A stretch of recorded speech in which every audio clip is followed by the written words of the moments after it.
Hello दोस्तों, आप सभी लोग का स्वागत है हमारे चैनल पे नए हैं, चैनल को फटाफट सब्सक्राइब कर दीजिएगा, वीडियो को लाइक कर दीजिएगा। जैसे कि आप लोग जानते होंगे, बिहार शिक्षक भर्ती से जुड़ा हुआ एक मामला जो कि सीटेट 90 से कम अदर स्टेट को लेकर के है। ये फाइनली इस मामले पर जो है कल हाई कोर्ट का एक आदेश आया है, उसके बारे में हम चर्चा करते हैं।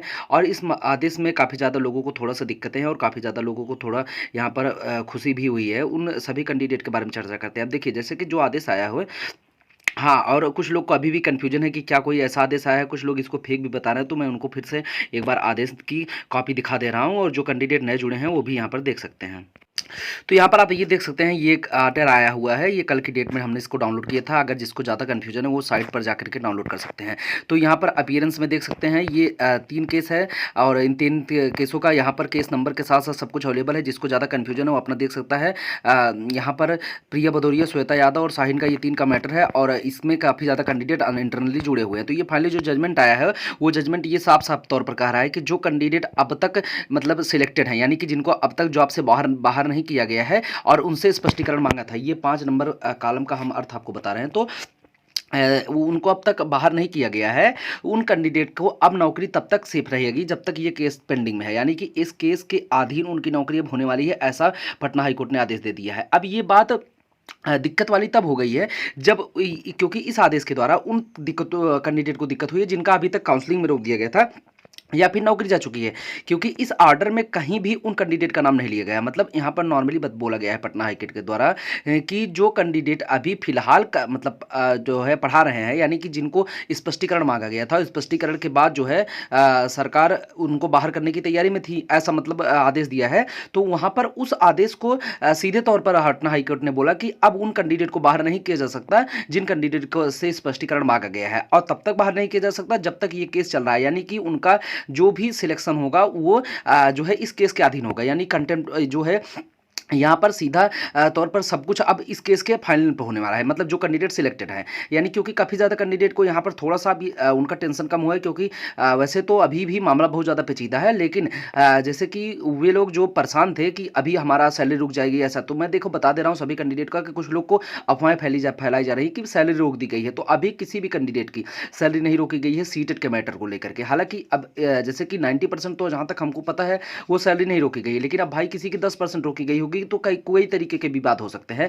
जैसे कि जरूरी नहीं है कि आपका सीटेट के नंबर पर सैलरी रोकी, यदि आपका एक कैंडिडेट का सैलरी सीटेट के नंबर पे रोका गया है तो उस डिस्ट्रिक्ट में आप पता कर लीजिए जितने कैंडिडेट थे क्या सबकी रोकी गई है, तो ऐसा बिल्कुल नहीं, क्योंकि काफ़ी ज़्यादा हैं जिनकी सैलरी अब टाइम से आएगी और हरदम आती रहेगी। जब तक देखिए, जब तक आपको टर्मिनेट नहीं किया जाता तब तक आपकी सैलरी कभी नहीं रुकेगी, क्योंकि आपको जितना दिन जॉब कराए हैं उतना सैलरी आपको ये लोग 100% देंगे, ऐसा रूल होता है। और देखिए, जब टर्मिनेट कर देंगे तभी जो है सैलरी बंद होगी। तो ये आप लोग फालतू बातें दिमाग से निकाल दीजिए कि यहाँ पर जो है सैलरी किसी की बंद होने वाली है। तो सैलरी अब आएगी। अगर जिसको यहाँ पर अब स्पष्टीकरण के बाद उनको जो है टर्मिनेशन लिस्ट जो है लेटर जारी किया जा रहा है, तो वे लोग यहाँ पर इस आर्डर की हार्ड कापी जो है डीओ कार्यालय में लगवा सकते हैं, या फिर जो वकील हैं कि जो केस लड़ रहे हैं उनसे संपर्क करके आप इसकी हार्ड कॉपी जो मिलती है वो आप इसका लेकर के लगवा सकते हैं। ठीक है, तो ये चीज़ें जो है इसमें देखिए, वैसे तो सभी डीओ के पास ये अपडेट पहुंच चुका है अब तक कि ऐसा आदेश पटना हाईकोर्ट ने दे दिया है। ऐसा आप मतलब ये मत सोचिए कि केवल ये इस केस के बारे में आप ही को पता है या फिर कोई चर्चित केस नहीं, ये बहुत ज़्यादा चर्चित केस है। आप इसको मतलब नॉर्मली मत समझिएगा, क्योंकि ये केस के द्वारा हजारों कैंडिडेट का भविष्य दांव पे लगा हुआ है अगर इस केस में थोड़ा सा भी इधर उधर हुआ। क्योंकि जज साहब इस मामले को तकरीबन अगर आप देखेंगे ओवरऑल यहाँ पर 4 से 5 घंटे टोटल बहस कर चुके हैं अभी तक। तो ये छोटा मामला नहीं है जिस पर आप एक नॉर्मली केस पर एक डेट पर क्लियर कर दें। मैं आपसे पहले भी बताता था कि इस केस को काफ़ी ज़्यादा दिन चलने की संभावना है। जो मैं आपको अभी देखिए, अब केस जो है फाइनल ऐसे जजमेंट पर आया हुआ है जिसपे इस केस पर स्टे लगा हुआ है। तो अब जज साहब इस मैटर को अच्छे से जान चुके हैं, क्योंकि अगर आप देखेंगे तो लिखित जब यहाँ पर जो एडवोकेट जनरल थे, यानी जो सरकार का यहाँ पर पक्ष ले रहे थे, उन्होंने जब अपना सबमिशन दिया था उसके बाद उस सबमिशन को 24 सितंबर को जो है जब फिर से ये केस सुना गया था, तो वहाँ पर जो कैंडिडेट यानी जो पेटेंटियर थे उनके जो वकील थे वहाँ पर उनको पढ़ने के लिए दिया गया। फिर वहाँ पर वो अपना हलफनामा लगाया, यानी कि उसके बाद फिर नेक्स्ट डेट 30 को दी गई थी, लेकिन 30 सितंबर को सुना नहीं गया, फिर 3 अक्टूबर को ये आदेश आया हुआ है। इसका मतलब आपको ऐसे नहीं है कि जज साहब इस मैटर को अवगत नहीं है या फिर इस पर अच्छे से सुनवाई नहीं करना चाहते। देखिए वो पूरी तरीके से पढ़ के और इस मैटर को समझ करके, और ये आप समझ लीजिए बिहार की गवर्नमेंट और शिक्षा विभाग को इस बात का पता है कि ऐसा ऑर्डर पटना हाईकोर्ट ने दे दिया है, तो नॉर्मल सी बातें हैं कि अब स्पष्टीकरण का आदेश भी नहीं आ जाएगा जल्दी। और अगर मान लीजिए ऐसा कोई आदेश आता है तो उनकी नौकरी नहीं जाएगी इसकी। अब जैसे कुछ लोग कहेंगे कि सप्लीमेंट्री का रिजल्ट जो आया था उसका भी पटना हाईकोर्ट ने आदेश दिया, लेकिन राज्य सरकार नहीं मानी है। तो राज्य सरकार और बीपीएससी जब पटना सप्लीमेंट्री का रिजल्ट जो आगे मांगी थी, तो वो सप्लीमेंट्री रिजल्ट में एक चीज कॉमन की थी कि बीपीएससी अगर उन सीटों पर वैकेंसी दे दी है तो उनको फिर सप्लीमेंट्री रिजल्ट, मतलब फिर सप्लीमेंट्री रिजल्ट कहां से आएगा।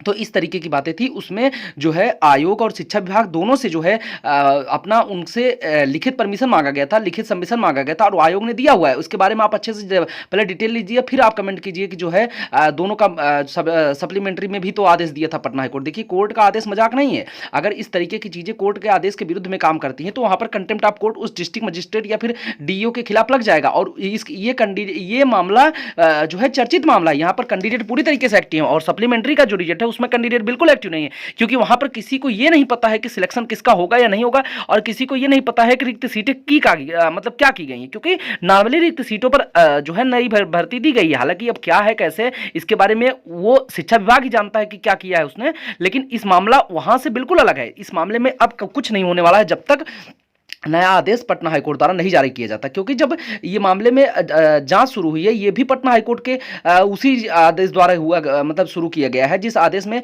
शाहीन का मैटर था और वहां पर वो केस हार गई थी, मतलब तो इस तरीके की बातें हैं। तो आप लोग फालतू मत सोचिए। अब बात करते हैं कि आखिर इस केस की अगली सुनवाई। देखिए अगली डेट इसकी 21 अक्टूबर को लगी हुई है, तो अब इस मैटर पर 21 अक्टूबर को सुनवाई होनी है। तो देखिए सुनवाई तो 100% होगी। अब ये मैटर टॉप 10 में लिया जाएगा, ऐसा जज साहब ने आदेश तो दिया ही होगा, क्योंकि ऐसे अगर टू बी जो नोटिफाई 21/10 को किया जाना है तो नॉर्मल सी बात है कि जज साहब के सामने ये मैटर पहुंचेगा, और अगर पहुंचाना है तो टॉप 10 में रखी जाएगी केस। अब इस मैटर पर आखिर हो क्या सकता है, देखिए मैं बता दूं कि अभी बहुत कुछ होना बाकी। अब इस आदेश पर आप केवल खुशी हो सकते हैं, लेकिन अभी इसका क्या मतलब है कि आप पूरी तरीके से सब देखिए। अगर यहां पर जज साहब को ये मैटर को यहीं पर खत्म करना होता तो ये कल इस मैटर को तुरंत तौर पर जो है डिस्पोज कर देते, क्योंकि उनको ये चीजें पता है कि नोटिफिकेशन का विरोध किया जा रहा है। नॉर्मली अगर आप देखेंगे तो जो पेटेंटियर कैंडिडेट है उनके वकील ने भी बहुत अच्छा कार्य किया, क्योंकि उन्होंने ये सभी चीजों और अधिनियम को समझाया कि सभी चीजें और अधिनियम यहीं पर आकर खत्म हो जाएंगी कि कैंडिडेट कोई फॉर्म क्यों भरेगा, क्योंकि नोटिफिकेशन के आधार पर भरेगा। मैं मानता हूं सभी बातें, जैसे कुछ लोग कह रहे हैं कि बिहार में सीटें 90 से कम आरक्षण का लाभ, मैं सभी चीजें आरक्षण का लाभ वाली बात यहां पर नहीं है। जब आरक्षण के लाभ की बात आएगी तब वो बिहार के कैंडिडेट को मिलेगा, लेकिन नोटिफिकेशन में कई सारी चीजें स्पष्ट हैं, जैसे कि नोटिफिकेशन में 55% का रहा है कि हमने देखिए आरक्षण का लाभ मिलना और जो है यहां पर एजुकेशन का मामला है, तो ये दोनों मामले बिल्कुल अलग होते हैं। आरक्षण का माल, जैसे कि आरक्षण का जो लाभ होता है, अगर वो नॉर्मली यहां पर दिया गया होता तो वो अलग बात थी, फिर वहां पर उनको दिक्कत हो सकती थी, लेकिन ये मामला नोटिफिकेशन पर कर, इसलिए इस मामले की सुनवाई दूसरे हिसाब से हुई। क्योंकि आपको क्या लग रहा है कि जो है बिहार राज्य का अधिनियम और आरक्षण दोनों अलग होते हैं, और यहां पर जो नोटिफिकेशन है, अगर आप अदर स्टेट के किसी कैंडिडेट को किसी भी हिसाब से रोकना चाहते हैं तो आपको सबसे पहले अपने नोटिफिकेशन को अपडेट करना पड़ेगा। ये नॉर्मल सी बातें होती है, और इस मामले पर ऑलरेडी सुप्रीम कोर्ट ने जो है सुनवाई कर रखी है। तो आप खुद समझ लीजिए कि इस किसी भी कैंडिडेट को रोकने के लिए सबसे पहले जरूरी है कि यहां पर उसका नोटिफिकेशन में जो अपडेट रहेगी, कोई भी भर्ती में कोई तब फॉर्म भरेगा जब वो आपका नोटिफिकेशन देख के जाएगा। और कैंडिडेट ने टीआरई 1 से लेकर के अब तक 1 साल से अधिक समय तक जॉब किया है, टीआरई 2 के कैंडिडेट का भी 6-7 महीने हो गया है, तो ऐसे कैंडिडेट का इतना समय जो है वे अगर खराब किया गया है तो का आप डीबी में सो रहे थे, तो इस तरीके की बातें शिक्षा विभाग के सामने आएंगी। और जो भी मतलब देखिए, जब बीपीएससी का रहा है कि मैंने 55% की बातें नहीं की हैं अदर स्टेट के कैंडिडेट को, यानी कि नॉर्मल सी बात है कि बीपीएससी ये कहने के लिए तैयार है कि जो 55% की बात है वो किसी भी राज्य की महिला के लिए बात नहीं है, वो समस्त महिला के लिए है। जब उनका चयन ही महिला के साथ हुआ है तो फिर हमको आरक्षण भी उसी हिसाब से देना पड़ेगा। और ऑलरेडी 6 फेज की भर्ती में भी इस तरीके के प्रावधान थे, और इस भर्ती जो 6 फेज की भर्ती हुई थी उसमें शिक्षा विभाग ने साफ तौर पर लेटर जारी किया था कि अदर स्टेट के कैंडिडेट को भी 55% अंक ही चाहिए, और 6 फेज के कैंडिडेट पूरी तरीके से सेफ हैं। जो यहाँ पर परेशान हो रहे हैं 6 फेज के कैंडिडेट भी बहुत कमेंट करते हैं कि सर क्या होगा, तो यहाँ पर मैं उनको बता दूं कि 6 फेज के कैंडिडेट का 2 साल पूरा भी हो गया है, और साथ ही साथ में कोई दिक्कत नहीं, क्योंकि उनके नियमावली में इस तरीके की चीज़ें थी और यहाँ पर बीपीएससी का जो नोटिफिकेशन है वहाँ पर भी इस तरीके की चीज़ें हैं।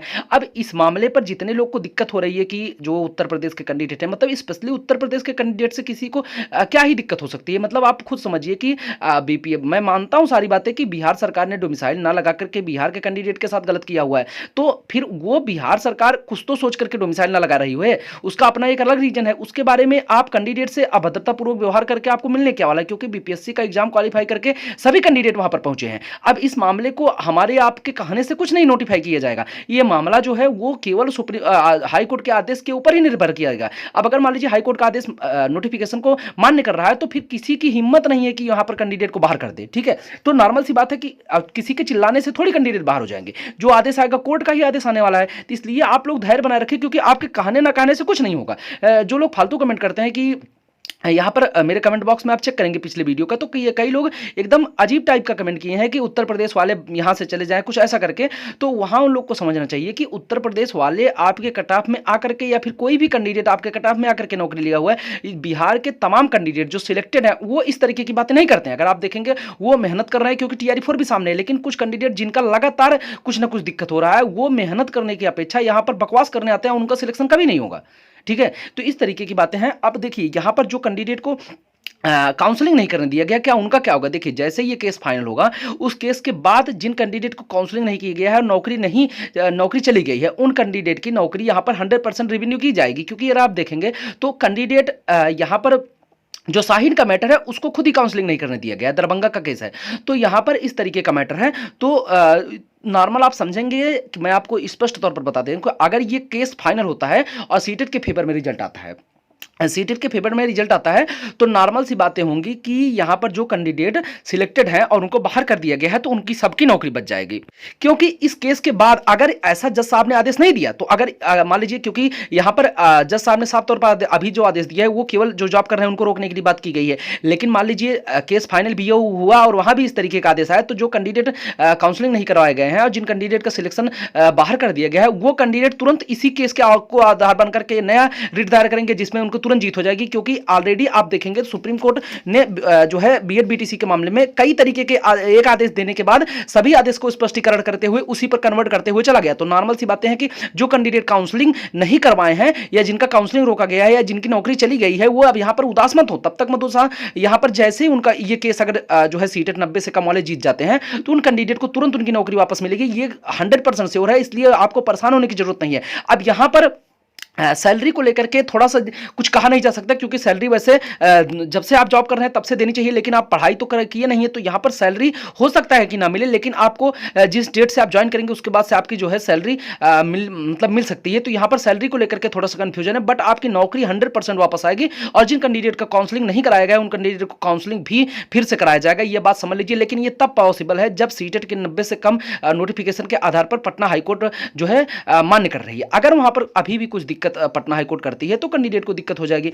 अब यहां पर मामला जो है, देखिए क्या आप इस केस के आधार पर ही बैठ सकते हैं। देखिए जो कैंडिडेट यहां पर जॉब कर रहे हैं 90 से कम है, वो देखिए दिसंबर सीटेट अपना भर दीजिए और साथ ही साथ में अपनी तैयारी चालू रखिए, क्योंकि देखिए इस तरीके के मामला कोर्ट में कितने दिन तक पेंडिंग रख सकता है, कोई उम्मीद नहीं है। वैसे संभवतः ये मामला ज्यादा दिन तक पेंडिंग नहीं रहेगा, लेकिन कोर्ट की चीजें कभी भी कुछ भी हो सकता है। तो इसलिए आप लोग अपना बैकअप तैयार रखिए, क्योंकि एक नॉर्मल केस के आधार पर रह करके मानसिक टेंशन लेने से अच्छा है कि आप जो है नई जॉब लेकर के इसकी खत्म करिए। तो यहां पर इस मैटर को देखिए, यहां पर जीत होने की संभावना बहुत ज्यादा है। मतलब अभी कोई चीज 100% नहीं होता है, लेकिन जैसे कि अगर आप देखेंगे जज साहब का अगर यहां पर मूड देखा जाए तो अब इस मामले को वो 50-50% कर दिए हैं कि कहीं भी जा सकता है। मैं आपको पहले ही बताया हूं कि जब नोटिफिकेशन को आधार बनाकर ये डिसीजन आएगा तो नॉर्मल सी बातें हैं कि यहां पर कैंडिडेट की जीत होगी।